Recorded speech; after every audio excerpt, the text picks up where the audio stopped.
বাহ, কিন্তু তোমাকে আমি কে দেবো?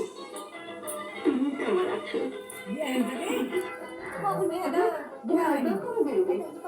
ঈদের পরে রেজাল্ট বেরোবে, কিন্তু আমার ভীষণ ভয় করছে। আমার মন বলছে আমাদের দুজনের পরিশ্রম দেখা যাবে না। আল্লাহ আমাদের আশা নিশ্চয়ই পূরণ করবেন। কাল নামাজ পড়ে সোজা ঘরে চলে আসবে। দুদিনে একসাথে সেবাই খাবো। আসি।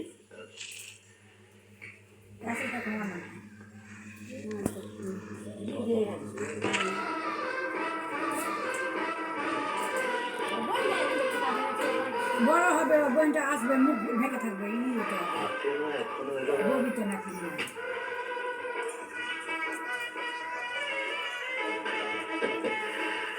এসো।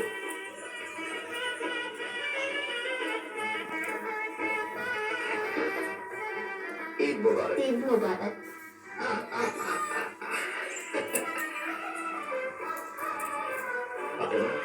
তুমি ঈদের দিন পুরোনো কাপড় পরে আছো, তোমার মালিক তোমাকে নতুন কাপড় দেয়নি? কাপড় এসে ওখানে বইটা বেছে বললে গেল না আমি কোনোদিন মিথ্যা বলিনি।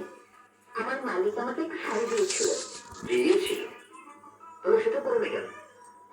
আমার শাড়িটা এখন তোমার গায়ে জড়িয়ে আছে। আমার গায়ে?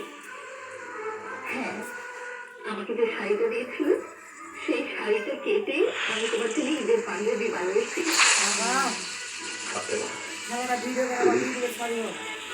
তুমি আমার জন্য কত কষ্ট করো।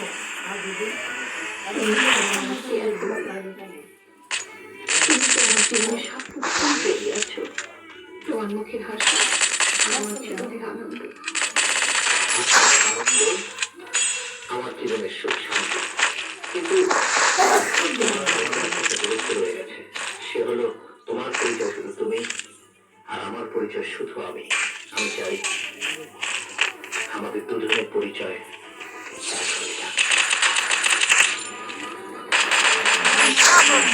জীবনের চূড়ান্ত লক্ষ্যে পৌঁছাবার আগ পর্যন্ত আমার পরিচয় আমার, আর তোমার পরিচয় শুধু তোমারই থাকুক। আমি তোমার স্ত্রী হয়ে ঘরে এলে আমার প্রতি তোমার কর্তব্য তোমাকে তোমার জীবনের লক্ষ্যে পৌঁছাতে বাধা দেবে। তাই এসব তুমি ভেবো না, এখন শুধু এগিয়ে চলো। হ্যাঁ, এখন আমাকে এগোতে হবে, সিঁড়ি বেয়ে উপরে উঠতে হবে। জীবনের শেষ সিঁড়ি পর্যন্ত আমাকে উঠতেই হবে। ফাতেমা, ফাতেমা। জি জি স্যার। আরে না সকালে বলছিল ওর বন্ধুকে নিয়ে বেড়াতে যাবে। না, ওকে নিয়ে পারা গেল না। সমস্ত দিন শুধু গাড়ি নিয়ে টই টই করে ঘুরে বেড়ায়। ওই মৌসুমি আজ ঈদের দিন কোথায় বাবার দোয়া নেবে, বাবার সাথে বসে একটু খাবে। এসে পড়বে সাহেব, আপনার খাবার দেবো। সুমি আসুন, একসাথে খাবো।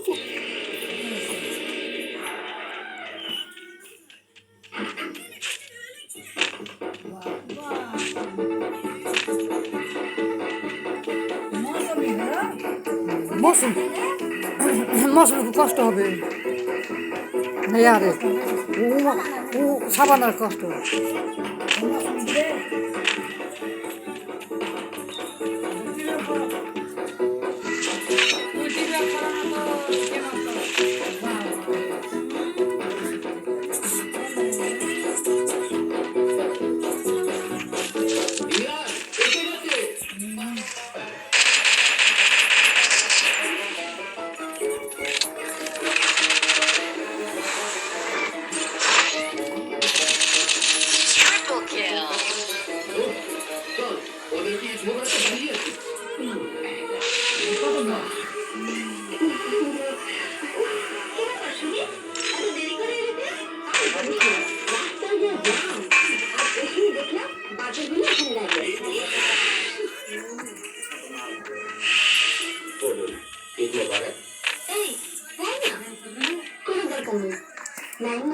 ইমোশনে আছে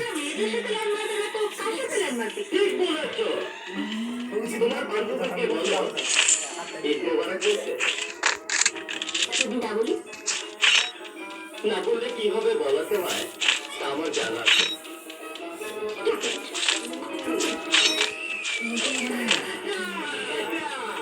ঈদ মোবারক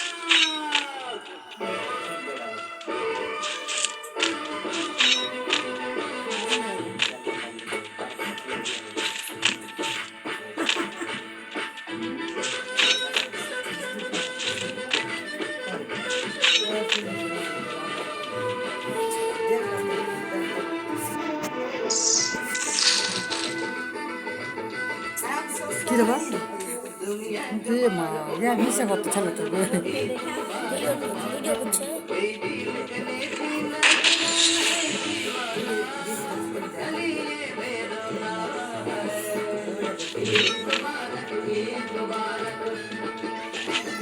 ভাই চিনতে পারবে না